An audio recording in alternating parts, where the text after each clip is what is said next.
Bismillahirrahmanirrahim. Assalamualaikum warahmatullahi wabarakatuh.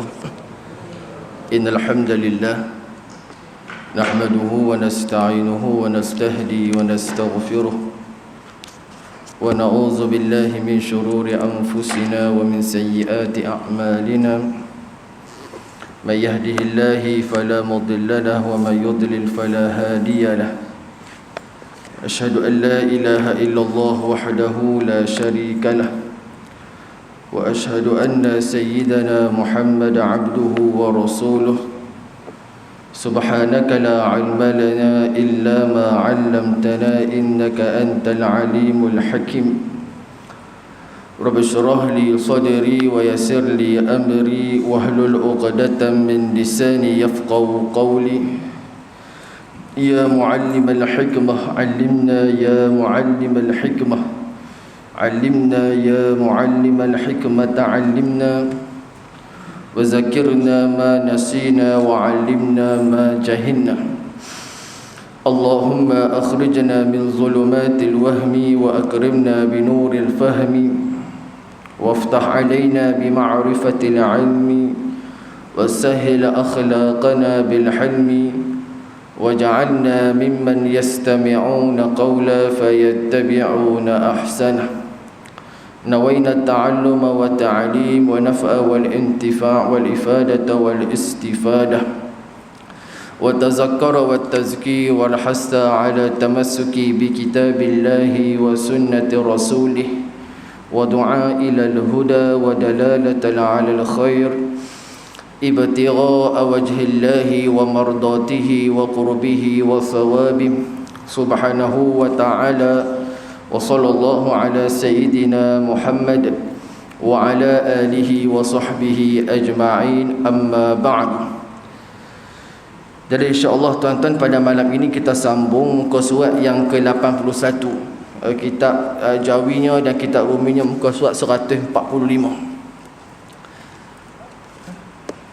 Baik, bawah sekali qala musannif rahimahullahu ta'ala wa nafa'ana bi barakati 'ulumihi fid daraini amin. Babul wudu bil mud, bab pada menyatakan mengambil air sembahyang dengan secupa air. Maksudnya berapakah kadar air yang digunakan oleh Rasulullah sallallahu alaihi wasallam ketika mana mengambil wudu. Maka Imam At-Tirmizi rahimahullahu ta'ala mendatangkan hadis berkenaan dengan wudu baginda Rasulullah sallallahu alaihi wasallam hanya dengan sekadar satu mud. Mud ni maknanya secupa lah. Dalam bahasa Arab dia panggil mud, dan kalau segantang dia panggil sa'. Maka di sisi mazhab kita Syafi'i, 4 mud bersamaan dengan 1 sa'. Maknanya kalau ikutkan kiraan mud ni, dia bergantung kepada negeri. Sebab itulah kita lihat kadar zakat bagi setiap negeri berlainan. Sebab apa kadar zakat berlainan, tuan-tuan? Diikut kepada negeri dan juga ahli majlis fatwa. Berapa mereka nak menentukan? Sebab zakat kita bayar 1 sa' bersamaan dengan 4 mud. Maka kalau 1 mud lebih kurang 600 gram, maka kali 4 2.4 kilogram. Bagi apa? Bagi satu sa'. Itu kiraan dia. Dan kiraan ni bergantung kepada negeri ataupun negara. Sebab apa? Sebab dia ada beritahu di kiraan dia, tapi kiraan tu kita dah tak guna, ataupun kita pun dah tak tahu bagaimana cara mengiranya. Maka ulama-ulama moden, di antaranya Maulana Imam Ali Jumaah hafizahullahu ta'ala, dia buat satu kitab Al-Mikyal wal Mawazin. Kitab berkenaan dengan mikyal, timbangan, ukuran, timbangan, dan juga berkenaan dengan kilometer. 1 marhalah berapa, 2 marhalah berapa. Maka itu dibincang dalam kitab-kitab Arab kan? Dan benda tu juga diambil, diletakkan dalam kitab Jawi kita. Kalau musafir mesti syarat 2 marhalah. Maka perbezaan di kalangan para ulama untuk menentukan 2 marhalah tu berapa kilometer mengikut zaman moden kita pada hari ini. Maka itu jadi khilaf. Kalau dalam mazhab Syafi'i kita ada berapa aqwal. Antaranya mengatakan 80 km tu mana 2 marhalah. Ada yang kata tak, bukan 80 km tapi 89 km. Maka jalan ikhtiyat, jalan berhati-hati, kita ambil 89 km. Tapi di sisi mazhab Maliki, 2 marhalah tu ukurannya mengikut berapa kadar? 50 km. Maka kalau orang tu dia mazhab Maliki, kalau dia nak pergi musafir ataupun dia nak pergi ke Ipoh daripada Bukit Jana, ataupun daripada ke Munting, daripada Taiping, dia pergi ke Ipoh. Ipoh lebih daripada 50 km. Maka dia boleh jamak, mengikut pendapat mazhab yang menentukan berapakah namanya 2 marhalah. Itu dia panggil apa? Ukuran. Jarak dia panggil mikyal ataupun dia panggil mawazin, maknanya ukuran dan juga timbangan. Itu para ulama kita yang moden pada hari ini. Baik. Apa kata Tuan Guru rahimahullah? Ketahuilah kiranya ya saudaraku, mengambil air sembahyang itu ada dengan peraturan memakai air yang diperbuatkan mengambil air sembahyang itu. Kata Tuan Guru rahimahullah, ambil air sembahyang ni pun dia ada peraturan menggunakan kadar air yang diperlukan. Maka di sini ada diterangkan insya-Allah sebagaimana yang diittifaqkan ulama. Kemudian daripada telah diselidik banyak mana Nabi SAW memakai air, dan telah didapati berbagai-bagai banyak sedikit air yang diperbuatnya mandi pada beberapa hadis. Jadi kerana perkara itu dibuat oleh Rasulullah SAW, maka para ulama dia kaji, dia selidik berapakah kadar air yang diguna oleh Rasulullah SAW untuk apa? Mengambil wuduk. Sebab selepas ni tuan-tuan, Imam Tirmizi dia akan datangkan satu bab lain pula, babul karahiyatil al-israf fil ma. Bab berkenaan dengan larangan membuang ataupun membazir air. Mana yang Nabi SAW buat ni, itu sudah namanya menjimati air. Maka bab seterusnya larangan Nabi SAW berkenaan pada kalau ambil wuduk jangan sampai membazir air. Maka ini menunjukkan imbalan. Nabi melarang kita daripada membazir air untuk ambil wuduk, mandi janabah dan sebagainya. Dan juga Nabi tunjukkan berapakah kadar Nabi SAW mengambil wuduk. Nabi hanya bukan melarang, malahan Nabi menunjukkan cara bagaimana keluar daripada larangan tersebut. Begitu juga kita pada hari ini. Kalau kita menegah daripada satu benda, kita kena bagi solution jalan yang lain. Macam Islam mengharamkan zina, dan kita tak boleh menghalang nafsu syahwat kita. Benda memang ada dalam jasad kita, benda yang memang Allah bagi kepada manusia. Nak berzina tak boleh, haram. Jadi bagaimana Allah keluarkan kita? Allah bagi dengan jalan pernikahan. Nikahlah. 1 ke, 2 ke, 3 ke, 4. Nikahlah. Tapi zina jangan. Allah haramkan riba. Riba tak boleh. Ambil sikit pun daripada riba tak boleh. Tapi Allah bagi solution pada perniagaan baik dibenarkan. Itulah dia panggil apa dia? Dia panggil cara Allah Ta'ala. Syarak antaranya Allah dan juga Rasul. Dia mengeluarkan manusia daripada benda yang diharamkan oleh syarak, diharamkan oleh Allah dan Rasul, dan Allah dan Rasul juga memberi jalan keluar daripada manusia daripada buat perkara tersebut. Nabi larang jangan bazir air. Pun kita tertanya-tanya juga macam mana Nabi wuduk, berapa kadar dia. Maka Nabi tunjuk, ini kadar yang Nabi SAW ambil wuduk dengan kadar ini. Bagi kita jalan keluar. Maksudnya lepas ni tak perlu lagi kita membazir air. Sebab apa? Sebab kita dah tahu kadarnya. Itu cara agama. Syarak terutamanya Allah dan juga Rasul. Sebab bila mana kita sebut syarak, Allah dan juga Rasulullah, penentu kepada hukum. Maka kedua-dua ini memberi jalan solution, memberi kita jalan penyelesaian kepada masalah-masalah manusia. Banyak tuan-tuan, itulah yang dikatakan kepada Islam ni agama yang syumul, Islam agama yang lengkap, agama yang tak perlu dah kita pertikaikan apa-apa. Apa saja masalah ada jalan penyelesaian. Cuma beza yang kita jumpa ataupun tak jumpa. Tu. Inilah tuan-tuan yang dibuat oleh Rasulullah sallallahu alaihi wasallam. Baik. Masalah 213. Air wuduk dan kadarnya dan hadisnya.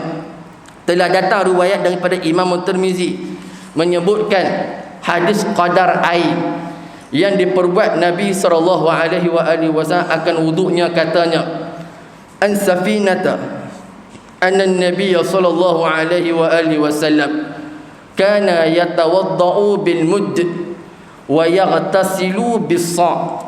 Diriwayatkan daripada Safinah bahwasanya Nabi sallallahu alaihi wasallam adalah ia mengambil wuduk dengan kadar secupa air, iaitu 2 rotel, dan mandi hadas ia dengan 1 gantang, iaitu 8 rotel. Itu kiraan dululah dia panggil rotel. Kata Imam Abu Isa, dan pada bab ini ada riwayat daripada Sayyidatuna Aisyah radhiyallahu taala anha dan Jabir dan Anas bin Malik, dan bermula hadis Safinah itu hadis hasan lagi sahih. Maka ni jelas tuan-tuan, Nabi sallallahu alaihi wasallam mengambil wuduk dengan kadar 1 mud dan mandi dengan kadar 1 sa'. Maka kalau dalam kitab fiqh mengatakan 1 cupak itu bersamaan dengan apa dah? Bersamaan dengan 2 rotel. 1 sa' bersamaan dengan 8 rotel. Mana ada rotel-rotel hari ni? Orang pakai kilogram ataupun gram. Maka itu saya sebutkan awal-awal tadi. Daripada itulah muncul khilaf ulama zaman terkemudian. Zaman dulu tak kenal dengan gram, tak terkenal dengan kilogram. Dia pakai kaedah-kaedah seperti mana rotel dan sebagainya. Tapi zaman kita ni kilogram dan gram. Macam zaman dululah dikira batu, dia kira kilometer. Berapa batu lagi nak sampai? Orang tak kira berapa kilometer lagi. Lah ni orang tak tanya dah berapa batu lagi nak sampai. Kalau orang tak tahu dah kiraan batu tu macam mana. Jadi orang kira apa? Kilometer ataupun meter. Itu dia kiraan. Maka ulama-ulama mutaakhirin, ulama-ulama yang datang terkemudian di kalangan ulama kontemporari, mereka berijtihad meletakkan berapa kadar, yang kadar itu digunakan pada zaman dulu, kemudian kita convertkan kepada zaman sekarang. Itu yang muncul kilometer, muncul meter, muncul khilaf. Ada yang mengatakan 1 mud, 1 cupak bersamaan dengan 636 gram. Ada yang mengatakan 1 cupak bersamaan dengan 600 gram. Dan sepanjang pembacaan saya berkenaan dengan mawazin dan juga mikyal, 1 cupak ni dia tidak akan lebih daripada 700 gram. Setakat pembacaan saya lah. Jadi bila mana berlaku khilaf ni tuan-tuan, macam mana cara kita nak keluar daripada khilaf? Maka ahli majlis fatwa dia perlu menggezetkan berapakah kadar yang dikatakan 1 mud dan juga 1 sa' tersebut. Kemudian benda tu dibawa kepada tuanku perkenan, maka bila mana gezet, maka terangkatlah segala khilaf. Sebab tu ada di Kedah bayar zakat RM7, Pak Kupang Perak ni RM7, ada tempat lain RM8. Ini berdasarkan kepada apa tuan-tuan? Ijtihad ahli majlis fatwa negeri, diperakui oleh yang di-Pertuan atau yang diakui oleh sultan, raja, digezet, maka terangkatlah khilaf. Itu cara. Sebab kita pening kan, nak banyak berapa. Maka angkat khilaf macam mana? Tuanku sebagai ketua agama Islam bagi negeri menetapkan yang ni, maka semua kita pakai satu negeri, semua sama. Perak semua RM7. Kalau ada duit sikit beli beras mahal sikit, RM14 bayar zakat. Tapi kadarnya RM7. Selangor lain, Pulau Pinang mungkin lain, Kedah mungkin lain. Sebab apa? Sebab bila mana fatwa, negeri lain tidak boleh taklid kepada negeri lain. Dia ada kadar dia sendiri, dia ada penentuan dia sendiri. Itu fatwa. Itu fatwa. Betul kita lihat apa fatwa negeri ni kata lain, fatwa negeri ni kata lain. Ikut ada majlis fatwa dia. Perlis ada cara dia perlis. Kedah ada cara Kedah. Penang ada cara Penang. Perak ada cara Perak. Selangor ada cara Selangor. Sebab apa? Setiap negeri ada ahli majlis fatwa. Dan setiap mereka ni, ketua mereka siapa ada? Mufti. Dan mufti akan bawa benda tu kepada tuanku untuk digezet. Bila mana gezet jadi undang-undang. Bila mana sudah digazet jadi undang-undang, siapa lawan fatwa boleh ditangkap. Betul, ada fatwa yang digazet, ada fatwa yang tidak digazet. Kalau gazet jadi undang-undang, maka benda tu boleh didakwa di mahkamah syariah. Tapi kalau tak ada, tak apa. Tapi bila langgar tuan-tuan fatwa, boleh jadi berdosa. Itu cara dia. Jadi kita terangkatlah khilaf. Maksudnya apa ya? Kalau di Malaysia ni, kalau banyak zakat lebih kurang. Kalau di Perak ni RM7. Berapa kadar tu saya tak cek lah. Tadi saya cuba search juga. Ada yang kata 600 gram, ada kata 636 gram, dia ikut kepada negeri. Tu kalau kita dapat satu mud 636 gram, ataupun kita ambil 600 lah, maka satu sok tu tuan-tuan kali dengan 4, 600 kali 4, maka dapatlah satu sok. Dan satu sok ni adalah kadar yang kita keluarkan zakat. Fidyah kita keluar ikut mud. Macam orang fidyah puasa, dia tinggal puasa, dia tak sempat nak qada, dia meninggal dunia, maka dia ada fidyah puasa. Maka setiap satu hari yang ditinggalkan, maka disuruh, diwajibkan untuk keluarkan satu cupak, mana satu mud. Maka kalau 600 gram, maka kalau ditinggal 30 hari, maka 600 kali lah dengan 30. Kalau ni mudah, kita bayar duit. Itu kita taklid kepada mazhab Hanafi yang membenarkan zakat dibayar dengan duit. Itu cara dia. Dia zaman ni mudah tuan-tuan. Tuan-tuan nak online pun tak apa, nak buat pay apa, bubuh pay lah apa nama pun boleh bayar, asalkan banyak tunaikan tanggungjawab. Itu selesai. Itu berkenaan dengan kadar. Baik. Dan bermula hadis Safinah ini hadis hasan lagi sahih lah. Mana hadis ni hadis yang baik dan elok, dan juga hadis ni hadis yang kuat. Masalah 214, air wuduk dan hukum qadarnya yang digunakan. Kata Imam Abu Isa At-Tirmizi telah memikir setengah daripada ahlul ilmi akan qadar air wuduk itu sebagai hadis di dalam masalah 213 itu, iaitulah qadar secupa air pada wuduk, yakni 2 rotil, dan mandi segantang air, dan iaitu 8, mana 8 rotil. Dan berkata Imam Syafi'i, Imam Ahmad, Imam Ishaq, bukanlah makna hadis dalam pada masa 213 itu daripada menetapkan bahawasanya tiada harus memakai air lebih daripadanya dan tiada boleh kurang daripadanya, bahkan pakailah kadar barang yang memadai intaha. Maksudnya apa tuan-tuan? Adakah wajib kita berwuduk dengan satu mud ni? Dan adakah wajib kita kalau orang mandi janabah lah, dia kena mandi satu sok? Tak, bukan wajib. Itu kata Imam Syafi'i. Maka pada kata Imam Syafi'i, bukanlah masa hadis itu menetapkan bahawa tak harus pakai lebih air ataupun kurang. Tak. Ini cara Nabi SAW menunjukkan cara yang sederhana, tidak melampau dan tidak kita kata bawah, mana tidaklah teruk, mana sederhana, tidak melampau, tidak melebih-lebih, dan tidak berkurang-kurangan, bersederhana. Nabi sebut dalam hadis, khairul umur awsatuha, sebaik-baik pekerjaan ini yang sederhana. Mana ambil dalam hidup kita yang sederhana. Itu maka yang sederhana ni tuan-tuan, maka Nabi meletakkan caranya bagaimana, dengan satu mud bagi wuduk dan satu sok bagi mandi. Itu maksud dia. Jadi kalau kita mandi, katalah ambil wuduk banyak air, jangan sampai melebih-lebih membasuh. Itu je. Tapi kalau kita dah buka air tu deras, kemudian kita basuh muka lama, air tu duduk mengalir, itu membasuh. Ataupun kita melebih-lebih membasuh anggota wuduk pun membasuh. Jadi ambil kadar sederhana. Alah, kalau tuan-tuan, kalau ayak ni tuan-tuan 500 ml cukup lah. Cukup dah. Bukan setakat 500 ml tuan-tuan, yang satu botol kecil lagi tu 250 ml pun cukup. Tapi dia ada kadar dia ada cara dia ada kaedah nak buat. Tapi nak kata boleh dengan mudah kita boleh buat. Tapi kita kebanyakan kita tak biasa. Jadi benda tu harus dibiasakan. Sebab apa tuan-tuan? Sebab kita tak tahu keadaan kita. Macam orang yang dia spray muka.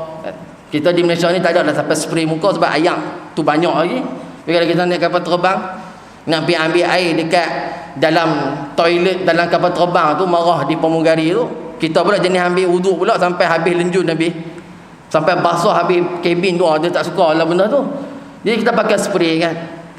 Jadi kita rasa macam tak puas, memang tak puas pun. Sebab kita spray ni tuan-tuan, spray sampai air tu mengalir, baru kita meratakannya. Tapi bila mana kita rata lagi, nak buat spray kali kedua, kawan tu dah kering lah.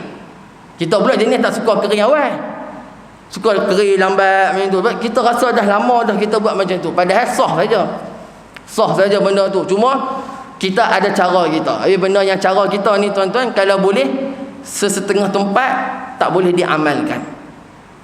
Elakkan daripada mengguna cara biasa. Yang cara biasa kita tu terlalu melampau mengguna air dan juga berlebih-lebihan. Guna kadarnya sahaja. Biar orang kata tak apalah, ni hujan, ayat banyak betul. Memang ayat banyak tuan-tuan, tapi kita kena ingat walaupun air banyak, membazir tetap diharamkan. Benda tu tetap ditegah oleh Rasulullah sallallahu alaihi wasallam. Sebab apa? Sebab benda bazir ni, apa saja benda memang larang di agama. Itu cara dia, qadarnya. Baik. Kata Imam Nawawi, telah ijma' sekalian muslim ada bahawasanya air yang memadai pada wuduk dan mandi tiada ada diqadarkan. Tu kata Imam Nawawi, ijma' orang Islam bahawasanya apa dah, air yang digunakan untuk mandi dan juga berwuduk ni tak ada qadar. Tak ada qadar. Dia berapa nak ambil, tak ada qadar. Yang ada apa dah, jangan membazir tu ya. Berapa qadar, 1 mud ke 2 mud ke 3, 1 baldi ke apa, tak ada qadarnya. Terpulanglah pada kita. Tapi syarat dia apa? Jangan bazir. Itu sahaja. Bahkan memadai ia sedikit dan banyaknya menurut qadar cukup berlari air. Itu atas anggota yang mengambil wudu. Maksudnya apa dah? Kalau kita ambil air tu memang dia mengalir. Boleh mengalir air tu. Mana berlari, mana mengalir lah air. Yang kita ambil wuduk tu, air tu mengalir. Rata kepada kena semua muka, rata daripada tangan-tangan bulu-bulu kita yang ada ni dan sebagainya, maka cukup lah. Itu dah kadar dia. Habis nak kata kadar hitungan tak ada. Cuma yang dibuat oleh Rasulullah sallallahu alaihi wasallam, Nabi tunjuk contoh. Qadarnya 1 mud. So kalau ada orang lebih, adakah berdosa? Tak berdosa. Adakah kalau dia kurang berdosa? Tak berdosa. Sah tak wuduk dia? Tetap sah. Cuma pada Nabi tunjuk cara yang sederhana. Baik. Dan berkata Imam Syafi'i radhiyallahu taala anhu, dan terkadang berjimat seseorang dengan sedikit, maka memadai ia akan dia. Maksud kata Imam Syafi'i radhiyallahu taala anhu, kalau dia boleh sikit, itu sudah memadai. Maknanya kadar yang diguna wuduk tu sangat-sangat minimum. Seperti mana dia guna air mineral 250 ml. Sikit ya. Tapi memadai. Asalkan rata kena kepada anggota dan tidak ada benda yang menghalang air daripada sampai ke anggota. Cukup dah. Itu memang memadai. Dan mewah dengan banyak maka tiada memadai. Tu kata Imam Syafi'i.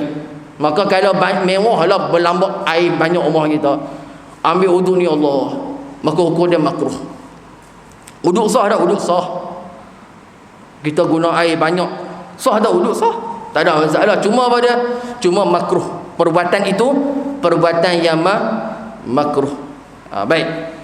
Dan kata Imam Nawawi rahimahullah, dan berkata ulama, dan bermula yang sunnah bahawa tiada mengurang ia pada mandinya daripada 1 gantang, dan tiada daripada wuduknya daripada 1 cupak. Maka yang sunnahnya kata Imam Nawawi pada mandilah dengan kadar seperti mana Rasulullah sallallahu alaihi wasallam mandi.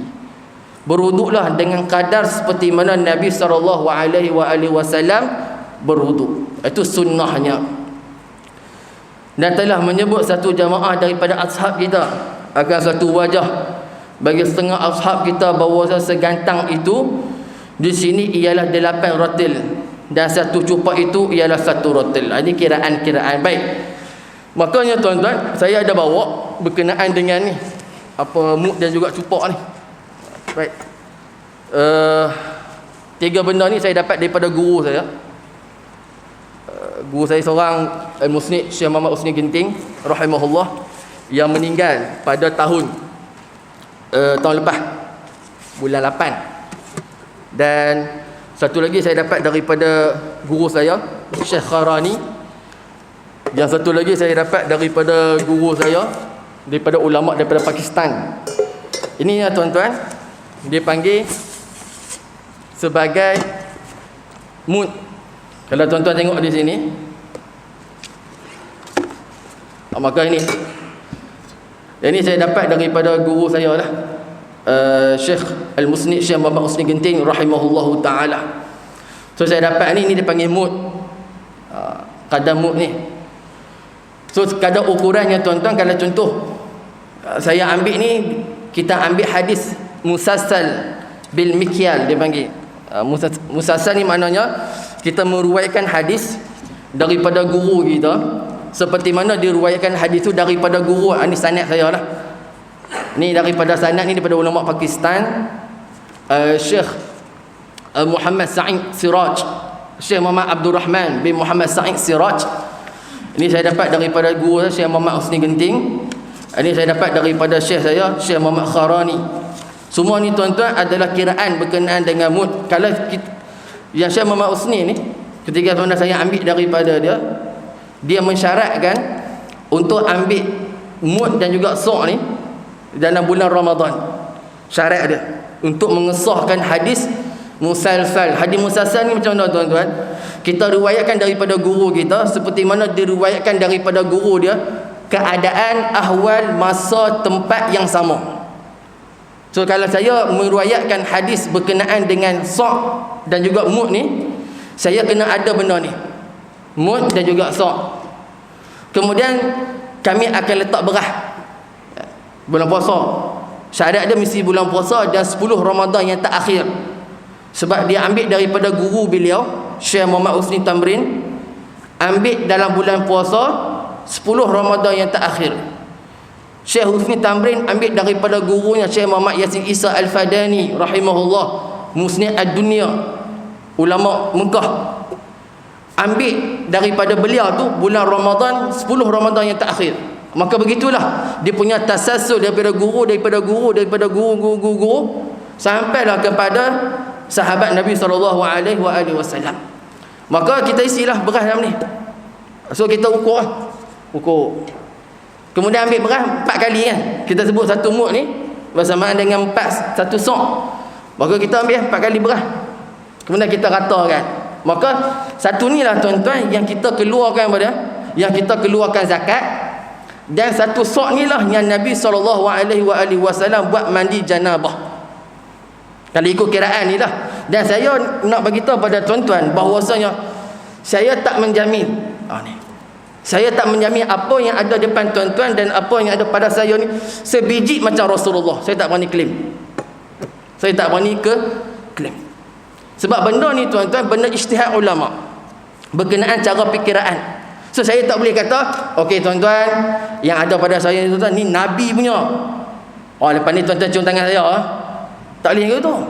So saya tak berapa minat. Sebab benda ni tuan-tuan, dia ijtihad para ulama, dia buat timbangan. Belum tentu lagi tuan-tuan yang ada pada saya tepat seperti mana yang ada kepada siapa? Kepada sahabat. Tepat seperti mana ada pada Rasulullah. Sebab kita zaman dia makin menjangkau zaman. Kita 1442. Rasulullah wafat 11 Hijrah. Maka mungkin berlaku ada satu ni. Sebab tu ni dipanggil satu mut. Sebab tu kalau tuan-tuan tengok dia punya saiz sangat berbeza. Yang ni berbeza dengan yang ni. Dan juga yang ni berbeza dengan yang ni. Sebab apa berbeza tuan-tuan? Sebab itu saya katakan tadi ijtihad. Ijtihad para ulama dalam menentukan berapa kadar satu mut dan berapa kadar satu sok. Cuma di Malaysia kita seperti yang saya sebut sangat tadi, paling tidak satu mut lebih kurang tak sampai 700 gram. Kiraan 600 lebih dan sebagainya. Itu ijtihad daripada kalangan ahli majlis fatwa. Ini dipanggil satu mut dan juga satu sok.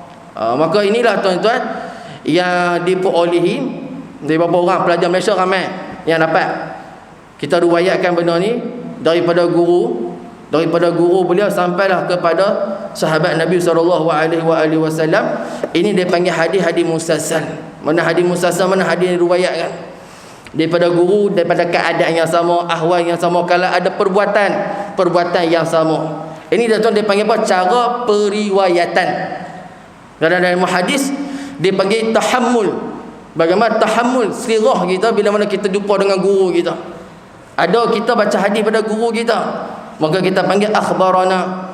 Kalau guru kita baca kepada kita, kita panggil haddasana. Yang saya dapat ni tuan-tuan, yang ni saya dapat secara munawalah.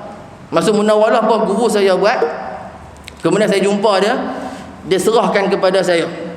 Ajaztukum kama ajazani. Aku ijazahkan kepada engkau seperti mana diijazahkan oleh guru aku. Maka saya ambil. Itu dia panggil munawalah. Maksud kita ambil benda tu daripada guru kita. Macam kalau tuan-tuan, kita habis baca kitab Baru Mazi dan sebagainya, kemudian kita ijazahkan, guru tu ijazahkan kitab Baru Mazi yang dia dapat daripada guru dia kepada Syekh Idris Marbawi. Kemudian tuan-tuan bawa kitab ni, tuan-tuan bagi kat saya ambil dan saya bagi balik pada tuan-tuan. Ini dia panggil apa? Dia panggil munawalah. Benda ni tuan-tuan jarang dimaklumi oleh kebanyakan penuntut ilmu pada hari ini. Sebab benda ni tuan-tuan adalah sunnah yang dibuat oleh para muhaddis pada zaman salaf yang terdahulu. Mereka yang hidup pada tahun 100, 200, 300 Hijrah. Imam Malik bila mana selesai mengajar Imam Syafi'i muwatta' beliau, maka beliau mengambil muwatta'nya dan beliau menyerahkan kepada Imam Syafi'i secara munawwalah. Maksudnya apa? Wahai Syafi'i, lepas ni kalau hang nak mengajak muwatta' aku, silakan mengajak. Zaman lah dia bagi scroll ijazah. Ini tu lah. Lebih kurang macam tu. Kan tuan-tuan yang letak tu kan, ni atas kepala budak-budak you kan, dapat tu apa nama dia tak tahu, saya tak pernah pakai. Tuan-tuan ambil daripada mana? Pengamalan ulama-ulama di pesantren. Dulu tuan-tuan macam tuan-tuan lah, kita mengaji 7 tahun 8 tahun kan, kalau universiti 4 tahun, kalau mengaji pondok ni 9 tahun 10 tahun. Habis saja mengaji ni tuan-tuan, dah habis kitab semua, tok guru akan ambil kitab tu, dia akan letak di atas kepala. Tak ni. Maksudnya apa tuan-tuan? Maksudnya kitab yang kita belajar tu dijunjung di atas kepala. Maksudnya apa? Tolong amalkan isi kitab dan tolong mengajarnya. Tu pondok-pondok tu. Maka dibuatlah benda tu di universiti. Main anak kita pergi baling kat atas. Padahal benda tu memang dia tak pada sebab apa? Ilmu. Kan tak kira lah ilmu apa, fizik ke, kimia ke, bio ke, ambil matematik ke apa ke, tu ilmu. Maka ilmu tu tak di atas kepala. Sebagai apa? Menjunjung amanah Allah Ta'ala berkenaan dengan ilmu letak di atas kepala. Itu pengamalan ulama-ulama di pesantren. Juga ulama-ulama kita di pondok. Tapi benda ni jarang. Sebab tu saya bawakan kepada tuan-tuan, dia saya ceritakan kepada tuan-tuan supaya apa? Kalaulah tuan-tuan tengok di negara-negara Arab, ada yang mereka bagi kitab, ada ni, itu dia panggil munawalah. Munawalah mana? Saya bagi kitab pada tuan-tuan, maka tuan-tuan ambil, maka tu serahkan pada tuan-tuan. Maksud saya serahkan kitab ni pada tuan-tuan. Kalau tuan-tuan nak mengajak, ya silakan, dan tuan-tuan tolong amalkan apa yang telah kita mengaji. Itu dia panggil munawalah. Ada ulama yang dia karang kitab, tuan-tuan beli kitab tu dah ijazah, dia benarkan tuan-tuan untuk mengajak kitab pun ada juga. Ada yang ulama, dia ulama besar, sangat terkenal, masyhur. Dia kata kepada semua anak murid dia, siapa yang hidup pada zaman aku hari ni, aku ijazahkan semua.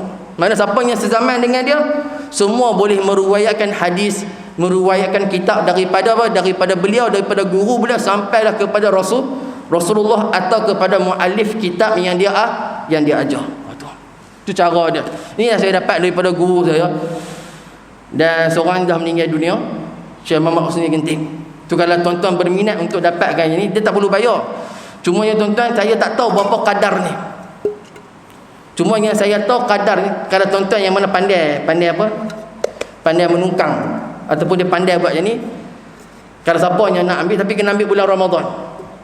Tuan-tuan sukat, dia punya berapa nama dia tahu, dalam dia semua tu, nanti tuan-tuan buat, nanti bulan Ramadan 10 Ramadan yang terakhir, kalau tahun depan lah, kalau umur panjang, saya akan bacakan ijazah musassal tu kepada tuan-tuan sekali dengan ni. Tapi kan tuan-tuan, kerana saya tak tahu, saya tak tahu ukuran dia berapa. Sebab saya tanya syekh saya, dia tak sempat bagi tahu, dia meninggal dunia. Tu payah. Tak sempat pak. Saya pun macam masa di Indonesia, saya pergi Indon tahun 2016. Saya pergi Endon, ambil daripada beliau sebab dia syarat kan. Kalau nak ambil ni daripada aku, kena ke Indonesia, ke Langkat. Dan saya pergi dengan berapa orang, 6 orang daripada sahabat kita. Kita pergi sana, dia ambil. Kita tanya berapa ukuran ni, dia tak jawab. Syekh tak jawab. Sampai dah dia meninggal dunia, saya tak tahu. Tapi kalau tuan-tuan nak ukuran ni. Baik. Kalau tuan-tuan nak yang ni, gurunya masih hidup. Kalau tuan-tuan kenal Ustaz Kharani. Ustaz Kharani bin Rajab Ali. Ini masih hidup lagi. Ada di duduk dekat Terung. Ini saya ambil daripada beliau. Tu tuan-tuan boleh tanya ada ukuran dia berapa. So tuan-tuan kena jumpa dia. Kena jumpa dia, kata Ustaz, saya nak ambil hadis musalsal mud. Kalau dia akan cerita, dia tukang ni ada di taping tapi saya tak kenal siapa. Kalau tuan-tuan boleh tanya dia boleh buat, maka tuan-tuan jumpa dia, tidak ada masalah. Kalau yang ni tuan-tuan, minta maaf saya tak boleh buat. Sebab apa? Tok gurunya di Pakistan. Tu tak tahulah. Kalau tuan-tuan kena beli tiket pergi Pakistan, wallahu a'lam. Tapi kalau nak yang ni, amanah daripada guru saya boleh. Tapi kalau tuan-tuan nak meruatkan daripada Ustaz Kharani pun tidak ada masalah. Maka kedua-duanya pun boleh. Tu tidak ada masalah. Ada orang tanya, tangkai ni memang ada ke? Tangkai ni tak ada pun, saja senang buat pegang. Tu. Tangkai ni tak ada apa pun. Kalau sebab tu tuan-tuan tengok ni tak ada tangkai, tapi kenapa ni ada tangkai? Sebab senang nak cedok beras. Tu je. Jadi kalau tuan-tuan nak, seperti mana peruwayatan musalsal tersebut, maka kita ambil bulan Ramadan, 10 Ramadan yang terakhir, dan itulah syarat untuk mengesahkan hadis yang kita riwayatkan daripada guru kita. Baru betul. Ini dia panggil tahammul riwayah daripada para ulama salah kita yang terdahulu. Inilah tuan-tuan, mud dan juga dan saya beritahu sekali lagi, ni pun ada rakaman. Saya tidak claim dan saya tidak mengatakan apa yang ada di hadapan tuan-tuan ni sebiji sama macam yang Rasulullah punya. Lain tuan-tuan. Saya sendiri pun tak berani menjaminnya. Tapi kita buat di atas sangkaan baik kita dengan guru kita, daripada guru beliau yang mereka terkenal dengan sifat mereka yang amanah. Kalau betul, alhamdulillah ala minnah. Bersyukur pada Allah atas nikmat tu. Tapi kalau tak betul tuan-tuan, mudah-mudahan kita dapat juga mempraktikkan, walaupun tak semua daripada sunnah Nabi SAW, maka kita dapat praktikkan separuh dan juga suku daripada apa yang dibuat oleh Rasulullah SAW. Inilah tuan-tuan dan juga ini untuk pengetahuan tuan-tuan lah. Kalau tuan-tuan tak pernah melihatnya, ada dalam Google tu banyak pelbagai riwayat lah. Itu baik, wallahu a'lam. Kemudian tuan-tuan, kita ambil lagi 3 minit insya-Allah berkenaan dengan bab karahiyatul israf fil ma'i. Masalah 215. Ketahuilah kiranya ya saudaraku, adalah israf pada air itu, iaitu menggunakan dia dengan berlebih-lebihan dan tiada berkira sekadar patut dan mencukupi. Maka orang yang demikian itu ada kalanya datang daripada was-was, seperti ia mandi atau mengambil wuduk dengan sebab was-wasnya daripada syaitan. Jadilah berasa kepadanya barang yang sudah rata basuhnya dan kena air, perasan-perasannya belum kena dan belum rata. Maka tabiat yang demikian itu telah diberi jaga oleh Nabi kita SAW, seperti pada hadis yang dikeluarkan oleh Imam Tirmizi pada masa 216 yang akan datang. Pasal apa Nabi larang israf? Sebab takut kita dicuba dengan penyakit was-was. Maka elak daripada israf, insya-Allah boleh mengelak daripada penyakit was-was. Masalah 216, membuang-buang air dengan sebab was-was dan hadisnya. Ya saudaraku, telah dikeluarkan oleh Imam Tirmizi hadis membuang air dengan sebab was-was, dan jadilah ia dalil bagi tegah membuang-buang air itu. Demikian bunyi hadisnya. An Ubay bin Ka'b anin Nabi sallallahu alaihi wasallam qala inna lil wudu'i syaitanan yuqalu lahu al-walhanu fattaqu waswasal ma'i. Diriwayatkan daripada Ubay bin Ka'ab daripada Nabi SAW bersabda ia, bahwasanya bagi wudu itu satu syaitan, dinama orang akan dia al-wahan. Mana kita ambil wudu ni tuan-tuan, al-wahan ni dia akan main. Maka kerjanya memberi was-was ke atas orang yang mengambil air sembahyang Maka kerana yang demikian diberi jaga oleh Nabi kita sallallahu alaihi wasallam, sabdanya, maka takutlah olehmu akan waswas air. Itu Nabi sebut syaitan yuqalu lahu al-walhan ataupun al-wahan. Dia akan ataupun dia membisikkan kepada kita waswas tersebut. Yang ni hendaklah ingat-ingat dan jaga-jaga daripada waswas syaitan pada menggunakan air itu. Kerana tipu daya syaitan yang demikian itu membuang-buang akan air lebih daripada hajat, dan jadilah menurutkan tipu dayanya itu tiada jauh daripada mereka. Masalah 217, membuang-buang air, israf dan hukumnya. Kata Imam Nawawi rahimahullah, dan telah ijma' ulama atas tegah melampau-lampau pakai air itu lebih daripada hajat, dan jikalau di tepi pantai laut sekalipun ataupun di dalam sungai sekalipun dan sebagainya. Dan bermula azhar, mana yang sarih, yang jelas bahwasanya ia makruh, akan sebagai makruh tanzih. Makruh-makruh juga, tapi makruh ni benda yang dicela oleh Allah Ta'ala. Dan kata setengah daripada ashab kita, bermula menggunakan air lebih daripada hajat itu haram, wallahu a'lam. Jadi bila mana berlaku tuan-tuan di antara makruh dengan haram ni, sebaik-baiknya kita mengelaklah. Sebab walaupun benda makruh dia tak melibatkan dosa, tapi dia akan membawa kepada perkara apa tu, benda yang dibenci oleh Allah Subhanahu wa taala. Tu israf dia panggil, mana yang membazir air. Dan kata Imam Abu Isa, dan pada bab ini ada hadis riwayat daripada Abdullah bin Umar dan Abdullah bin Al-Mughaffal, dan bermula hadis Ubay bin Ka'ab di dalam masalah ini adalah hadis gharib ataupun dhaif. Walaupun hadis ini tuan-tuan statusnya dhaif berkenaan dengan larangan Nabi SAW israf, tetapi kita kena ingat membazir ni memang sudah menjadi benda yang diketahui oleh para ulama, dan juga kita sendiri pada benda tu dilarang oleh agama walaupun dia dhaif. Maka ulama letakkan juga, mengambilkan juga istifadah, mengambil juga faedah daripada hadis dhaif untuk apa dia? Untuk meletakkan satu perkara kepada kita yang ambil wuduk, jangan membazir. Walaupun hadis dhaif, tidak ada masalah. Banyak hadis dhaif yang digunakan oleh para ulama untuk menentukan sesuatu hukum. Itu kita nak bahas panjang lagi lah. Maka insya-Allah tuan-tuan, nanti kita akan sambung bab al-wudu li kulli salah. Bab mengambil air sembahyang bagi tiap-tiap sembahyang. Maksudnya setiap waktu ni kita ambil wuduk yang baru, walaupun kita masih lagi dalam keadaan tidak terbatal wudu. Wallahu a'lam.